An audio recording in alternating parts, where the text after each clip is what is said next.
നിലനിൽക്കാനാവാതെ അവസാനം Donald Trump 2 മാസത്തെ വെടിനിർത്തൽ പ്രഖ്യാപിച്ചു.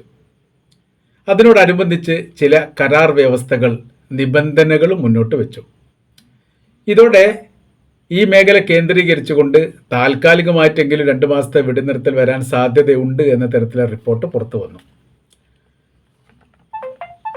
അന്താരാഷ്ട്ര തലത്തിൽ ഈ വാർത്തയാണ് ഇന്ന് ഏറ്റവും പ്രാധാന്യമായിട്ട് പ്രതിഫലിക്കുന്നത് അല്ലെങ്കിൽ പ്രചരിച്ചു കൊണ്ടിരിക്കുന്നത്.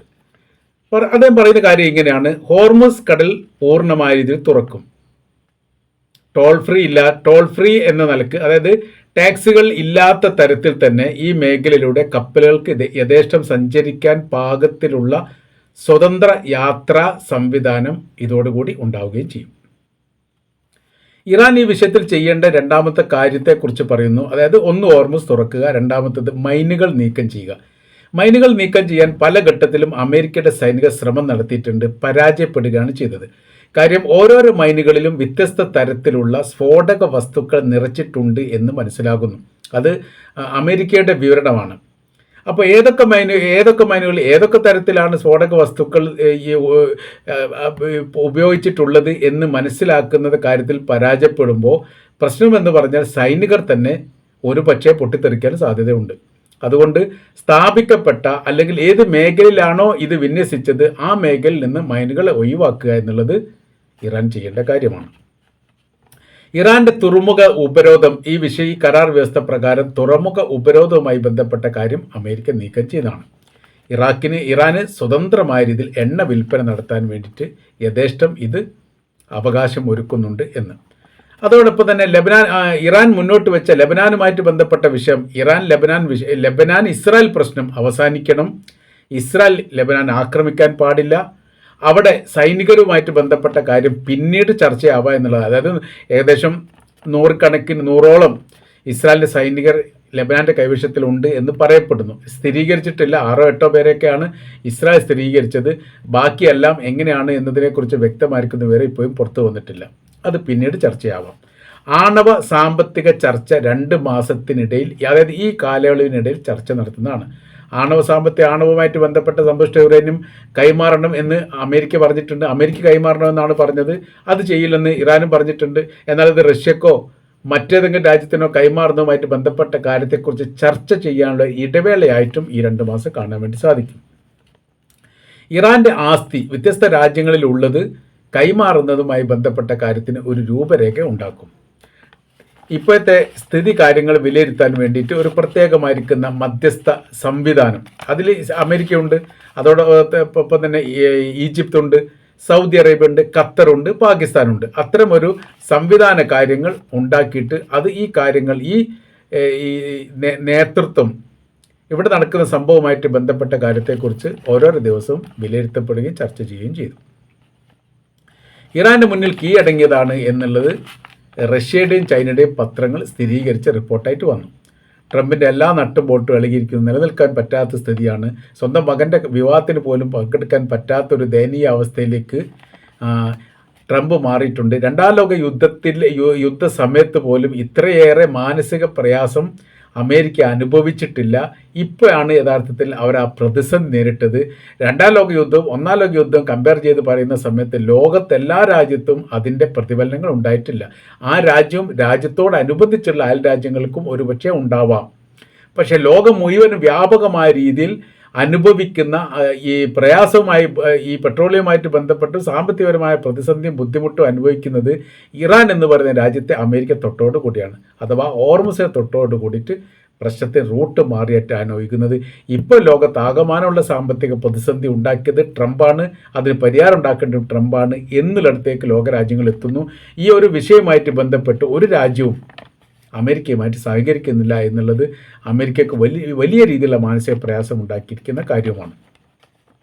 അപ്പോൾ ഇതിൽ രണ്ടാമത്തെ ഒരു രീതി എന്ന് പറഞ്ഞാൽ, ഈ 979 കാലഘട്ടത്തിലാണ് ഇസ്ലാമിക വിപ്ലവം റഷ്യയിൽ ഉണ്ടാകുന്നത്. 80-ൽ ഭരണ സംവിധാനം തുടങ്ങി. ഏറെക്കുറെ 80-ൻ്റെ ആദ്യഘട്ടത്തിൽ തന്നെ ഭരണ സംവിധാനം തുടങ്ങി. 80 മധ്യ ആയ സമയത്ത്, 1980-ൻ്റെ ഏകദേശം മധ്യ എത്താൻ സമയത്ത് ഇറാഖുമായിട്ട് യുദ്ധം ഉണ്ടാകുന്നു. ആ യുദ്ധം 8 വർഷത്തോളം നീണ്ടു നിന്നു. വലിയ രീതിയിലുള്ള മരണം, 10 ലക്ഷത്തോളം ആളുകൾ കൊല്ലപ്പെട്ടു എന്നുള്ളതാണ് കണക്ക്.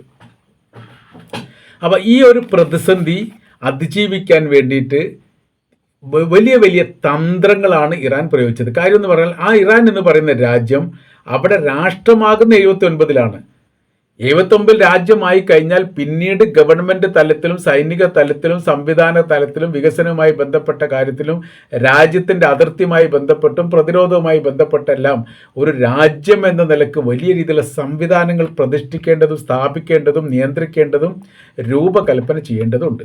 അതൊന്നും ചെയ്യാൻ വേണ്ടി സാധിച്ചിട്ടില്ല. കാരണം എംബലി യുദ്ധം വന്നു. എന്നാലും പേർഷ്യയുടെ ആ സാമ്രാജ്യത്തിൻ്റെ താപായി നിലനിന്നുകൊണ്ട് സദ്ദാം ഹുസൈൻ്റെ സൈന്യം ഇറാൻ്റെ അകത്തേക്ക് ഇരച്ചു കയറിയ സമയത്ത് അതിനെ പ്രതിരോധിക്കാൻ വേണ്ടി സാധിച്ചു എന്ന് മാത്രമല്ല, ഇറാൻ്റെ ഒരു ഇഞ്ച് ഭൂമി പോലും വിട്ടുകൊടുക്കാത്ത വിധം ഒടുവിൽ മധ്യസ്ഥർ മുഖാന്തരം പ്രശ്നം തീർക്കേണ്ടി വന്നു. അന്ന് ഇറാഖിനെ സഹായിച്ചത് അമേരിക്കയായിരുന്നു. അന്ന് ഇറാനെ സഹായിച്ചത് സോവിയറ്റ് യൂണിയൻ. സോവിയറ്റ് യൂണിയൻ്റെ തുടർച്ചയായ റഷ്യ അന്നും ഇന്നും ഒക്കെ ഇറാൻ്റെ ഒപ്പരമാണ് എന്നുള്ളതാണ് അതിൻ്റെ പ്രത്യേകത. അപ്പോൾ അതിനെ അതിജീവിക്കാൻ വേണ്ടി സാധിച്ചു എന്ന് പറഞ്ഞ സമയത്ത് ഏത് തരത്തിലുള്ള ഒരു യുദ്ധത്തെയും അതിജീവിക്കാൻ ഇറാന് സാധിക്കുമെന്ന് തെളിയിച്ചതായിരുന്നു ആ 8 വർഷം. രാജ്യം രൂപീകൃതമായ സമയത്ത് തന്നെ. അപ്പോൾ 1980 കാലഘട്ടത്തിലായ സമയത്ത് പിന്നീട് അമേരിക്കയുടെ പണി തുടങ്ങി, സാമ്പത്തിക ഉപരോധം ഏർപ്പെടുത്തി. ആ ഉപരോധം ഈ നമ്മൾ നിൽക്കുന്ന 2026 കാലഘട്ടത്തിൻ്റെ അത്രയും 10-25 വർഷത്തെ നീണ്ട കാലാവധി പരിശോധിച്ച് നിൽക്കുന്ന സമയത്ത് 40-50 വർഷത്തോളം ഏകദേശം നിൽക്കുന്ന സമയത്ത് കുറഞ്ഞൊരു കാലത്ത് മാത്രമാണ് സാമ്പത്തിക ഉപരോധം ഒഴിവായത്. ബാക്കി എല്ലാ സമയത്തും ഉണ്ടായിരുന്നു. എന്നിട്ടും അവർ അതിജീവിച്ചു. അതുകൊണ്ടാണ് അവിടുത്തെ കറൻസിയുടെ മൂല്യം വല്ലാതെ കുറഞ്ഞു പോകുന്നത്.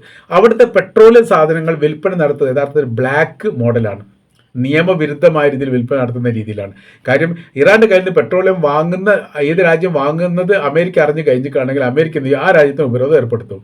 പിന്നെ അവരുടെ എന്തെങ്കിലും വസ്തുക്കൾ അമേരിക്കയിൽ വിൽപ്പന നടത്തുന്നുണ്ടെങ്കിൽ കയറ്റുമതി ഇറക്കുമതിയുമായിട്ട് ബന്ധപ്പെട്ട എല്ലാ പ്രവൃത്തിയും അവിടെ നിന്ന് പോകും.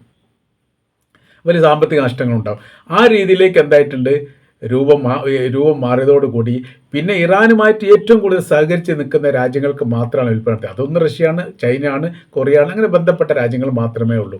അപ്പോൾ ഇപ്പോഴത്തെ സ്ഥിതി എന്ന് പറഞ്ഞാൽ ഈ ഉപരോധം നീക്കിക്കഴിഞ്ഞാൽ അല്ലെങ്കിൽ നീക്കുന്നതോട് കൂടിയിട്ട് ഒരു സ്വതന്ത്ര വിപണിയായിട്ട് ഇറാൻ മാറുകയും യഥേഷ്ടം വിൽപ്പന നടത്താൻ വേണ്ടി സാധിക്കുകയും ചെയ്യും. കാരണം ഇഷ്ടംപോലെ കൂടുതൽ ശേഖരിക്കപ്പെട്ടത് അവിടെ സൂക്ഷിച്ചിട്ടുണ്ട്, വിൽപ്പന നടത്താൻ സാധിക്കാത്ത വിധം. കാര്യം ഉപരോധമാണ്, കടൽ ഉപരോധ സമയത്ത് അത്ര പെട്ടെന്ന് വിൽപ്പന നടത്താൻ വേണ്ടി സാധിക്കില്ല. അതെല്ലാം വിൽപ്പന നടത്തുന്ന സമയത്ത് തന്നെ സാമ്പത്തികപരമായ രീതി വലിയ അഭിവൃദ്ധി ഉണ്ടാക്കാൻ വേണ്ടിയിട്ട് ഇറാൻ സാധിക്കും. അഥവാ ഈ യുദ്ധത്തിൽ നമ്മൾ കൃത്യമായ രീതിയിൽ കണക്ക് പറയുന്ന സമയത്ത് ഏത് തരത്തിൽ നോക്കിയാലും ഈ യുദ്ധത്തിൽ ഇറാനാണ് ജയിച്ചത്, ഇറാനാണ് ജയിച്ചുകൊണ്ടിരിക്കുന്നത്. അമേരിക്കയാണ് തോറ്റത്, അമേരിക്കയാണ് തോറ്റുകൊണ്ടിരിക്കുന്നത്. അമേരിക്കയ്ക്ക് ഒരിക്കലും ഇറാൻ്റെ മേലെ ആധിപത്യം ഉണ്ടാക്കാൻ സാധിക്കുകയില്ല എന്ന് അമേരിക്കയ്ക്ക് ബോധ്യപ്പെട്ടു, ഇസ്രായേലിന് ബോധ്യപ്പെട്ടു, ലോകരാജ്യങ്ങളൊക്കെ ബോധ്യപ്പെട്ടു എന്നുള്ളതാണ് ഈ യുദ്ധവുമായിട്ട് ബന്ധപ്പെട്ട് ഏറ്റവും അടിസ്ഥാനപരമായ രീതിയിൽ നമുക്ക് മനസ്സിലാക്കാൻ വേണ്ടിയിട്ട് സാധിക്കുന്നത്.